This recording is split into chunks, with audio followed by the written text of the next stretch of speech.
এই বছর তো দুদিন সরস্বতী পুজো পড়েছিল, 2 তারিখ আর 3 তারিখ। 2 তারিখ আমি কোথাও বেরোতে পারিনি, আমার কাজ পড়ে গেছিল। 3 তারিখ আজকেও আমার বেরোনোর কোনো প্ল্যান ছিল না, হঠাৎই আধ ঘন্টার মধ্যে প্ল্যান হলো যে আজকে আমরা ঘুরতে বেরোবো। তো আমি ঝটপট রেডি হয়ে বেরিয়ে পড়ি। তাই আর তাড়াহুড়োতে শাড়ি পরিনি, কিন্তু বেরোনোর পর নিজেকে ভীষণ বেমানান লাগছিল। সবাই শাড়ি পাঞ্জাবি পরে ঘুরতে বেরিয়েছিল আর আমি 3 পিস সেট। ঠিক আছে, এবছর পরা হলো না, পরের বছর শাড়ি পরে বেরোবো। আজকে আমরা এসেছি ডায়মন্ড প্লাজা মলে। এসেই আমরা ফুড কোর্টে চলে এসেছিলাম, মেনলি আমরা খাওয়া দাওয়া করতেই এসেছি। আজকে আমরা ওয়াও চিকেন থেকে ফার্স্ট টাইম অর্ডার করলাম।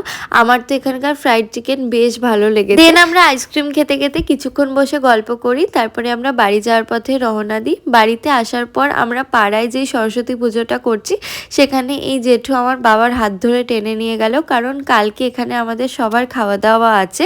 তো রান্না বান্না কোথায় হবে সেটাই বাবাকে দেখাতে নিয়ে গেল। আর বোন আজকে গেছিল ওর কম্পিউটার ক্লাসে। ওর কম্পিউটার ক্লাসে 2 দিন আগে একটা গল্প লেখার প্রতিযোগিতা হয়েছিল, সেখানে বোন পার্টিসিপেট করেছিল। সেই প্রতিযোগিতায় বোন 4th হয়েছে।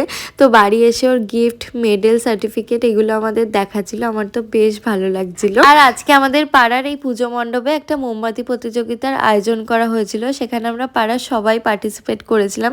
আমার সেই ছোটবেলার দিনগুলোর কথা মনে পড়ে যাচ্ছিল। আমাদের পাড়ায় অনেক বড় করে জগদ্ধাত্রী পুজো হতো, সেখানে এরকম প্রচুর গেমস খেলা হতো।